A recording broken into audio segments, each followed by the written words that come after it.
গিন্নি, বেশি দেরি করলে কিন্তু জলই পাবে না। তাই বুঝি? তবে যাই। উফ, কি দিনকাল পড়লো বলো তো, রাজ্যে এক ফোঁটা জল নেই। ঠিকই বলেছো, এক কলসি জল আনতে 4 ক্রোশ পথ পায়ে হেঁটে যেতে হচ্ছে। বাবা, এমন জলের আকাল পড়বে স্বপ্নেও ভাবিনি। চলো চলো, কথা না বাড়িয়ে পা বাড়াও, বাড়ি গিয়ে রান্না চাপাতে হবে তো। আমাদের তো নাওয়া খাওয়া সব মাথায় উঠেছে, জল ছাড়া জীবন চলে নাকি?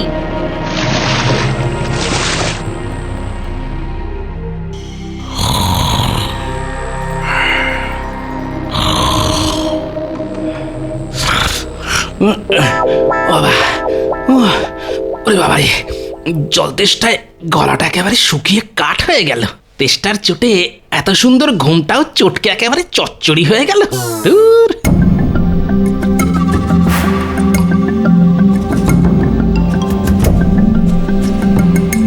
দেখি, ও বাবা, দূর দূর দূর, ঘরে এক ফোঁটা জলও নেই। এভাবে কি আর বেঁচে থাকা যায়? থাকবে কি করে শুনি? কত করে বললাম যাও গিয়ে এক কলসি জল নিয়ে এসো, কিন্তু কে কার কথা শোনে? ওই তো তুমি জল নিয়ে এসেছো। দাও তো কিনে, দাও দাও দাও। আরে আরে সাবধানে, পড়ে যাবে যে। ও প্রাণটা একেবারে জড়িয়ে গেল।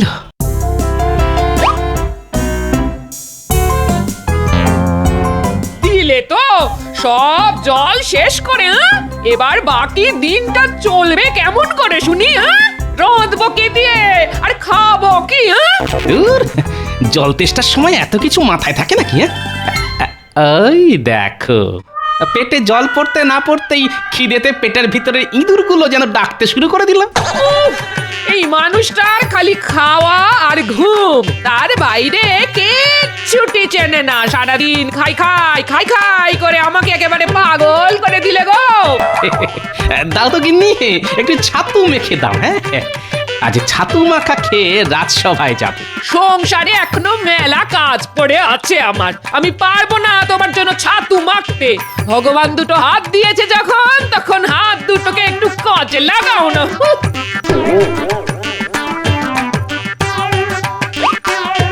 যা, এই রে, আজ দেখছি গিন্নির মাথায় গরম উনুন জ্বলছে। গিন্নিকে আর চটিয়ে কাজ নেই।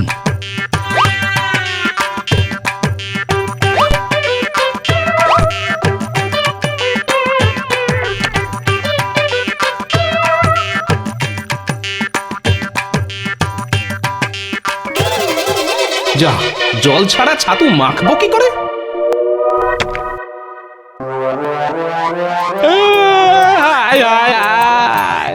এ কি হলো গো? আমার মানুষটা এমন কাঁদছে কেন? কোনো আপদ বিপদ হলো না তো? যাই তো গিয়ে দেখে আসি। ও মা গো, বাবা গো, কোথায় গেলে গো? এই বলি বলি আমার বাচ্চাদের মতো হাত পা ছুড়ে কাঁদছো কেন? শুধু হাত পা নয় গিন্নি, আজ আমি ভগবানের দেওয়া বুদ্ধিটাও কাজে লাগাচ্ছি। নয়, হ্যাঁ, ঘরে এক ফোঁটা জল নেই, তাই তো অমন হাত পা ছুঁড়ে কাঁদছি। চোখ থেকে জল বেরোলে সেই জল দিয়ে ছাতু মেখে খাবো। ও মা গো, বাবা গো, হায় হায়, এ তুমি কার সঙ্গে আমাকে সংসার করতে পাঠালে গো ভগবান? হায় হায় হায় হায়। মহারাজ, আজ কিন্তু আমি বেশি কথা বলবো না, একদম চুপটি করে বসে থাকবো, আগে থেকেই বলে দিলাম। হ্যাঁ। কেন কেন সেনাপতি, তোমার বুঝি গলা ব্যথা? না মহারাজ, গলা আমার একদম ঠিকই আছে। সমস্যাটা হলো জল নিয়ে, বেশি কথা বললে আমার আবার জল তেষ্টা পায়। মহারাজ, রাজ্যে রাজ্যে জলের সমস্যা দিনকে দিন বাড়ছে। জল আনতে রাজ্যের প্রজারা ওই 4 ক্রোশ পথ হেঁটে রাজ্যের শেষ প্রান্তে যে হাত শুকনো জলাশয়টা আছে সেখানে যেতে হচ্ছে। হ্যাঁ মহারাজ, জলের অভাবে আমার বাড়িতে রান্না বান্না সব শিখে উঠেছে। মহারাজ, আসার সময় দেখে এলাম চাষের জমিতে ফাটল ধরেছে, ধান গাছগুলো সব শুয়ে পড়েছে। এইভাবে চলতে থাকলে চাষবাস মাথায় উঠবে, রাজকোষ পুরো ফাঁকা মাঠ হয়ে যাবে। তখন নবাব বাহাদুরকে খাজনা দেবেন কি করে? বিপদ বিপদ, এ তো মহা বিপদে পড়া গেল দেখছি। বিপদ বলে বিপদ, জলের অভাবে আজ আমাকে আধ ভেজা ছাতু খেয়ে রাজসভায় আসতে হলো যে। আধ ভেজা ছাতু? লোকে জলের অভাবে মরছে আর তুমি ছাতু ভিজিয়ে জল নষ্ট করছো গোপাল? আগে আমি নিজের ভাগের জল দিয়েই ছাতু ভিজিয়েছি মন্ত্রী মশাই। নিজের ভাগের জল মানে? এই, কি কি কি বলতে চাইছো গোপাল, একটু খুলে বলো তো। তবে শুনুন মহারাজ, আমি ছাতু ভেজানোর জন্য জল না পেয়ে হাত পা ছুঁড়ে কাঁদতে শুরু করলাম। কাঁদার ফলে আমার চোখ দিয়ে সামান্য জল বেরিয়ে এলো, আর আমি আমার চোখের জল দিয়ে ছাতু মেখে খেয়ে নিলাম।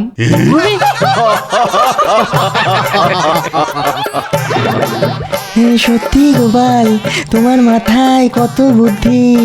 বাধ্য হয়ে নাক চেপেছি, শ্বাস করেছি বন্ধ। গোপালের মাথায় আছে বুদ্ধি আর গায়েতে দুর্গন্ধ। ঠিকই তো গোপাল, বাবা তোমার গা থেকে না একটা বিশ্রী গন্ধ বেরোচ্ছে। সত্যি করে বলো তো গোপাল, কতদিন স্নান করো না? সে আর দুঃখের কথা আর কি বলবো, ঘরে স্নানের জল নেই। স্নান করতে গেলে বাড়ি থেকে 4 ক্রোশ পথ পায়ে হেঁটে জলাশয়ে যেতে হচ্ছে। স্নান সেরে ওই 4 ক্রোশ পথ হেঁটে বাড়ি ফিরতে ফিরতে আবার সারা শরীর ঘামে ভিজে যাচ্ছে। তাই ঠিক করেছি, যতদিন না জলের কষ্ট মিটবে ততদিন আমি স্নান করব না। ছি ছি ছি ছি, এতদিন জানতাম তুমি কিপ্টে, এখন দেখছি শুধু কিপ্টে না, তার পাশাপাশি কুড়েও। না না না না, এবার কিছু একটা করতেই হচ্ছে, এইভাবে তো আর চলতে পারে না। আমার প্রজারা জলের অভাবে কষ্ট পাচ্ছে, এটা আমি কিছুতেই মুখ বুঝে সহ্য করব না। কিন্তু কি করবেন মহারাজ, জল তো আর মোহরের বদলে কেনা যায় না, জল তো ভগবানের দান।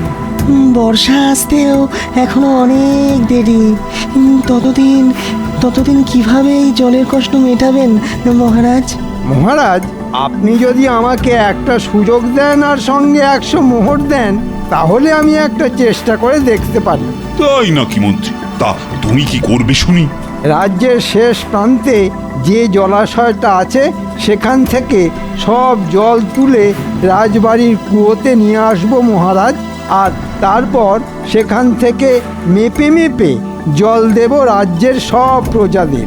এর ফলে জলের অপচয় কিছুটা বন্ধ হবে, আর প্রজাদের 4 ক্রোশ পথ পায়ে হেঁটে জল আনতে যেতেও হবে না।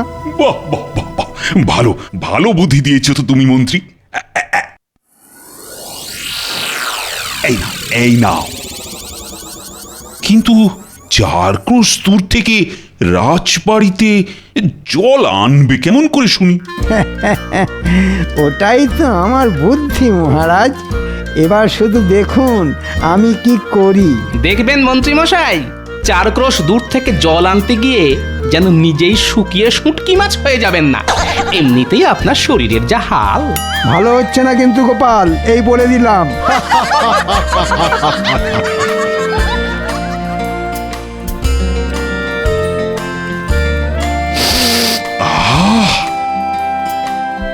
বেশ সুন্দর গন্ধ বেরিয়েছে দেখছি। আজ কি রান্না হয়েছে রানী? আজ তোমার পছন্দের আলু পোস্ত, মাছের ঝোল আর খাসির মাংস রান্না করেছি। দাও দাও, আর দেরি করো না, আমি যে আর অপেক্ষা করতে পারছি না।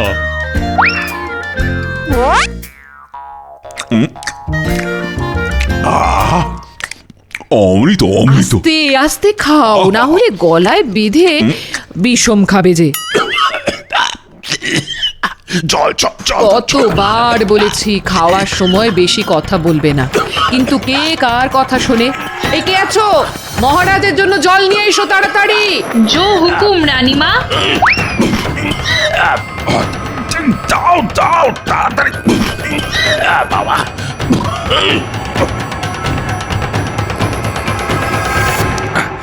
কি মাত্র এইটুকু জল, এতে যে আমার অর্ধেক গলাও ভিজলো না। আগে রন্ধনশালায় আর এইটুকুই জল বেঁচেছিল মহারাজ। সে কি?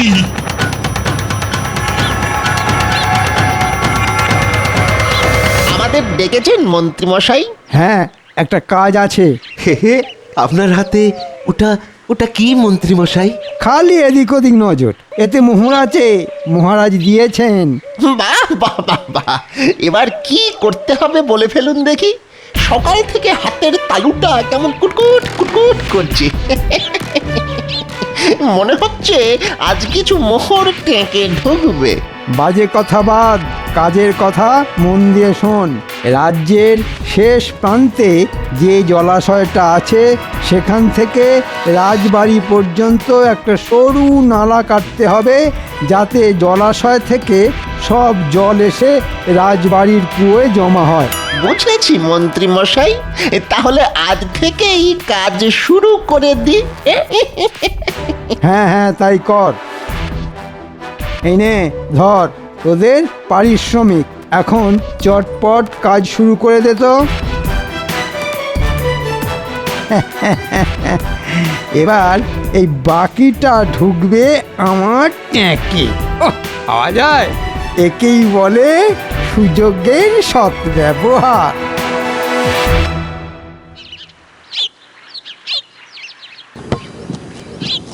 দেখুন মহারাজ, এইভাবে নালা কেটে যদি জলাশয়ের সঙ্গে যোগ করে দেওয়া যায় তাহলেই কাজ শেষ।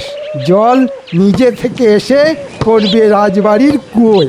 বাহ মন্ত্রী বাহ, তোমাকে যতটা বোকা ভাবতাম তুমি দেখছি ততটা বোকা নও। মহারাজ, আপনি আমার প্রশংসা করছেন না নিন্দা করছেন, মানে কিছুই বুঝতে পারছি না।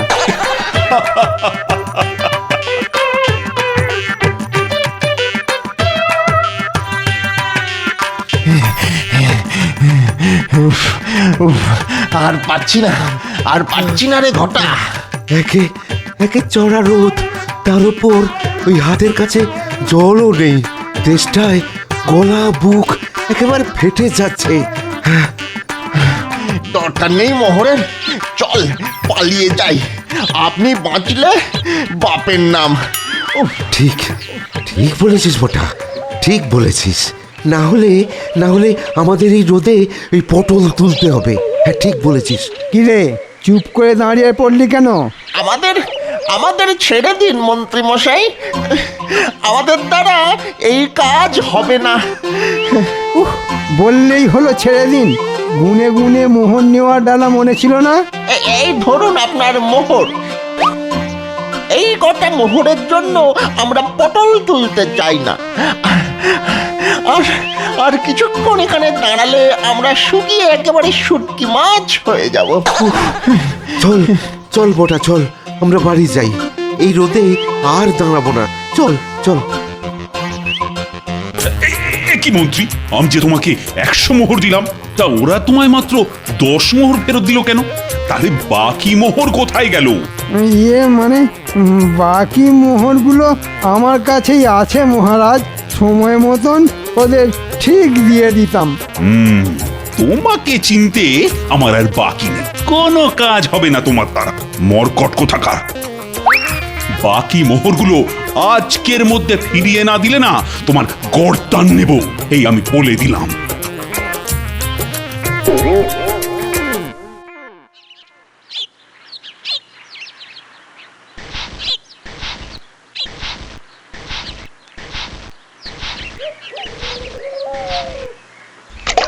মা গো মা, এ কি করছো? জল মেপে খরচা করছি গো গিন্নি। মুখ ধুয়ে জলটা বাইরে না ফেলে এই পাত্রের মধ্যেই ফেলছি।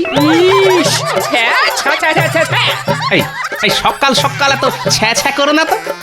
এমনিতেই জলের যে অভাব, তার মধ্যে শুধু মুখ ধোয়ার জন্য জল নষ্ট করা মানে বোকামি, বুঝলে? তা বলি, ওই এঁটো জল কোন কাজে লাগবে শুনি? লাগবে লাগবে লাগবে, অনেক কাজে লাগবে। প্রথমে এই এঁটো জলটা দিয়ে মাথায় যে কটা চুল আছে সেগুলো ভেজাবো। তারপর কিছুটা জল দিয়ে ছাতু মেখে খাবো। বাকিটা দিয়ে খেয়ে উঠে আবার মুখ ধোবো। তারপরেও যদি পাত্রে জল পড়ে থাকে তবে সেটা চাপা দিয়ে রেখে দেবো আগামীকাল সকালের জন্য, বুঝলে? হ্যাঁ, আমার নাম হলো গিয়ে গোপাল ভাঁড়। কিভাবে মেপে মেপে খরচা করতে হয় সেটা আমার থেকে ভালো আর কেউ জানে না।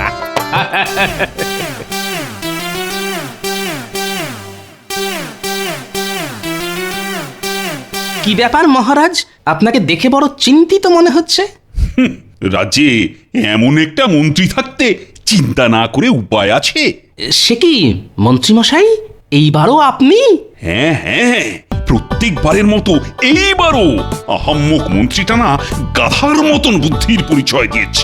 তাই বলি, আমাদের মন্ত্রীমশাই আজ কেন ভেজা বিড়ালের মতন এক কোণে চুপটি করে দাঁড়িয়ে আছেন?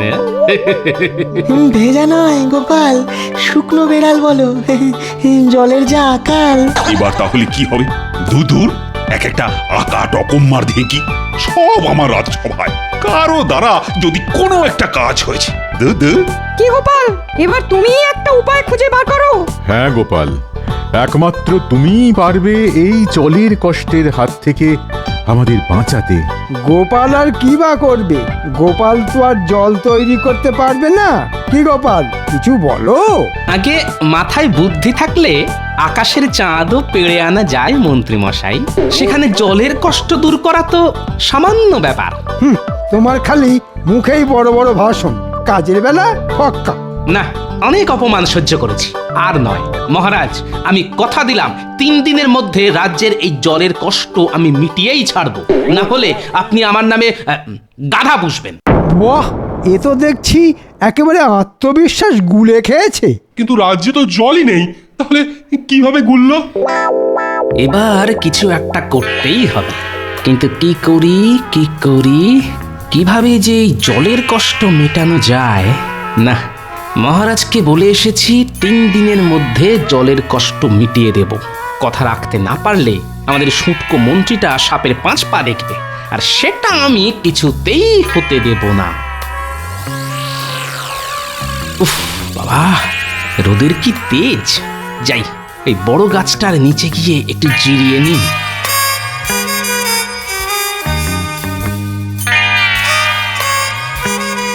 হে, আশেপাশের সব চারা গাছগুলো প্রায় শুকিয়ে আধমরা হয়ে গেছে দেখছি। কেবল এই বড় গাছগুলো ঠিক আগের মতোই আছে, যেন বড় গাছগুলোর জলের অভাব মালুমই হচ্ছে না। কিন্তু এমন কেন? বিজ্ঞানী, এর উত্তর দিতে পারবে একমাত্র বিজ্ঞানী।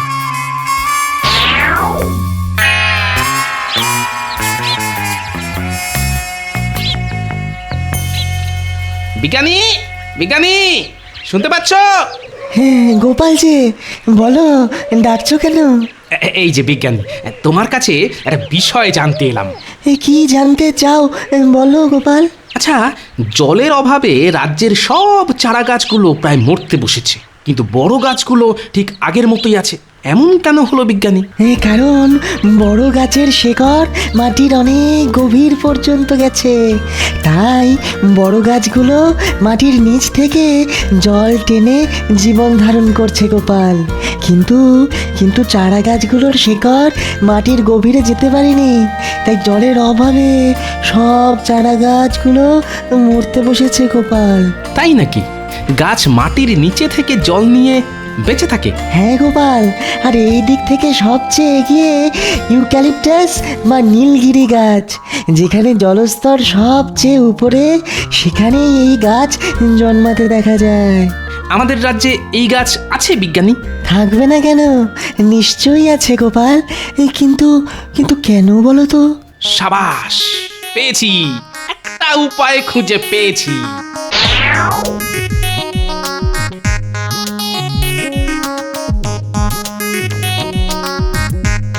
ভালো করে খুঁজো বিজ্ঞানী, খোঁজ পেলেই আমাকে ডাকবে। আচ্ছা গোপাল, পেয়েছি গোপাল, এটাই হলো ইউক্যালিপটাস গাছ। তার মানে এই জায়গায় মাটির নিচে ভালো জলের স্তর আছে। ঠিক বলেছ গোপাল, এই গাছ বেঁচে থাকার জন্য মাটি থেকে প্রচুর জল সংগ্রহ করে। বিজ্ঞানী, তুমি এখানে দাঁড়াও, আমি এক্ষুনি যাব আর আসবো।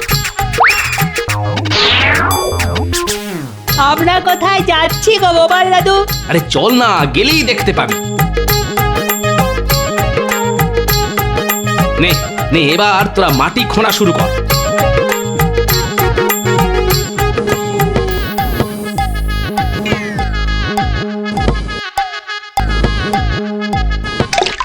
এই তো যেটা ভেবেছিলাম সেটাই হয়েছে। কি মজা মাটির নিচে জল পাওয়া গেছে। বিজ্ঞানী, তুমি গিয়ে মহারাজকে ডেকে নিয়ে এসো তাড়াতাড়ি। হ্যাঁ এক্ষুনি যাচ্ছি গোপাল। তাড়াতাড়ি চলুন মহারাজ, গোপাল আপনার জন্য অপেক্ষা করছে। আরে যাচ্ছি কিন্তু কি এমন জিনিস দেখাবে বলো তো গোপাল? যত সব ন্যাকামো। ন্যাকামো নয়, বুদ্ধি, গোপালের বুদ্ধি।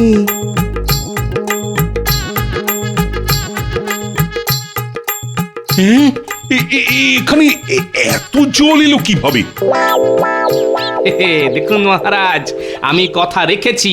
তবে আমি একা নয় মহারাজ, আজ বিজ্ঞানী না থাকলে আমার মাথায় এই বুদ্ধিটাই আসতো না। বিজ্ঞানী আবার কি করলো? বিজ্ঞানী তো আমাকে ইউক্যালিপটাস গাছ সম্পর্কে বলল, আর শুনেই আমার মাথায় এই বুদ্ধিটা খেলে গেল।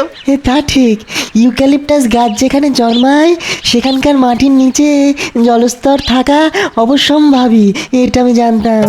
কিন্তু গোপালের মাথায় যে এমন একটা বুদ্ধি আসবে সেটা তো আমি জানতাম না। এই জন্যই তো ও বুদ্ধির রাজা গোপাল ভাঁড়। এবার রাজ্যে যত ইউক্যালিপটাস গাছ আছে তাদের গোড়ায় ইদারা খোঁড়ার ব্যবস্থা করুন মহারাজ, তাহলেই জলের কষ্ট রাতারাতি গায়েব হয়ে যাবে। আমি এক্ষুনি প্রহরী পাঠাচ্ছি। আজ রাতের মধ্যেই প্রত্যেকটা গাছের পাশে একটা করে ইঁদারা খুঁড়ে দেওয়ার ব্যবস্থা করছি আমি। আর আমার এই নাতি নাতনিগুলোকেও একটু দেখবেন মহারাজ, বেচারারা অনেক কষ্টে এই গরমের মধ্যে কোদাল শাবল চালিয়ে গর্ত খুঁড়েছে মহারাজ। শুধু নাতি নাতনি নয়, নাতি নাতনিদের সঙ্গে ওদের দাদুকেও আমি পুরস্কার দেব। আহ, কথাটা শুনে প্রাণটা জুড়িয়ে গেল মহারাজ। ঠিক যেমন জল তেষ্টার পর গলায় জল পড়লে প্রাণটা জুড়িয়ে যায়।